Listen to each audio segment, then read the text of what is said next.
ಶ್ರೀ ಇವತ್ತು ಈ ಕಾರ್ಯಕ್ರಮ ಮಾಡುವ ಮುಖಾಂತರ ನನಗೆ ಯಾವತ್ತಿಗೂ ಒಂದು ಅರವಿಂದ್ ಪೂಂಜರು ಒಂದು ಒಳ್ಳೆ ಉದ್ಯಮಿ ಹಾಗೂ ಅದರ ಜೊತೆಗೆ ಒಂದು ಒಳ್ಳೆ ಡೋನರ್ ಅಂತ ನನಗೆ ಯಾವತ್ತಿಗೂ ಗೊತ್ತಿತ್ತು. ಯಾಕೆ ಹೇಳಿದ್ರೆ ನಮ್ಮ ಸಂಸ್ಥೆಗೂ ಕೂಡ ಒಂದು 25 ಎಲ್ಲ ಉದ್ಯಮಿಗಳು ಈ ರೀತಿ ಅಲ್ಲ. ಉದ್ಯಮದಲ್ಲಿ ಕೂಡ ಬೇರೆ ಬೇರೆ ಉದ್ಯಮಿಗಳಿದ್ದಾರೆ, ತಲೆ ಹೊಡೆಯುವ ಉದ್ಯಮಿಗಳು ಕೂಡ ಇದ್ದಾರೆ, ಮತ್ತೆ ಬೆನಿಫಿಟ್ ಕೊಡುವ ಉದ್ಯಮಿಗಳಿದ್ದಾರೆ. ತಲೆ ಹೊಡೆದು ಬೆನಿಫಿಟ್ ಕೊಡುವ. ಯಾಕೆ ಹೇಳಿದ್ರೆ ಅವರಿಗೆ ಒಳಗಿಂತ ಒಂದು ಹೆದರಿಕೆ ಇರ್ತದೆ. ಯಾವುದೇ ಇಂಥ ಕೆಲಸದಲ್ಲಿ ಅವ್ರ ಜೋಡಣೆ ಆಗಲಿಲ್ಲ. ಒಂದು ಸಿಂಪಲ್ ಮನುಷ್ಯ, ಒಂದು ಸಕ್ಸಸ್ಫುಲ್ ಮನುಷ್ಯ, ಒಂದು ಇನೋವೇಟಿವ್ ಮನುಷ್ಯ ಅಂತ ನಾನು ನೋಡಿದ, ಒಂದು ಹಾರ್ಡ್ ವರ್ಕಿಂಗ್ ಮನುಷ್ಯ ನೋಡಿದ ಅರವಿಂದ್ ಪೂಂಜಾ ಅವರು, ಅವರ ಇಡೀ ಕುಟುಂಬ.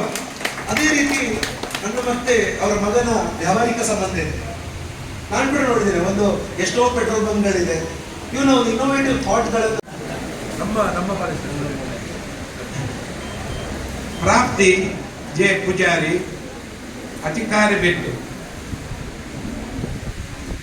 ಪ್ರಾಪ್ತಿ, ಮನೀಶ್ ಜೆ ಶೆಟ್ಟಿ, ಶಿಮಂತೂರು,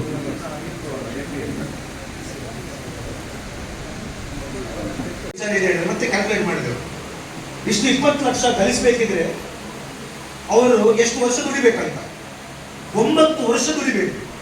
ನಾನಿದು ಹೇಳೋದು ಯಾಕೆ ಹೇಳಿದ್ರೆ, ಕೆಲವು ಬಾರಿ ನಾನು ಒಂದೊಂದ್ಸಲ ನೋಡುವಾಗ ಮಕ್ಕಳು ಭಾರಿ ಕ್ಯಾಶುವಲ್ ಆಗಿರ್ತಾರೆ.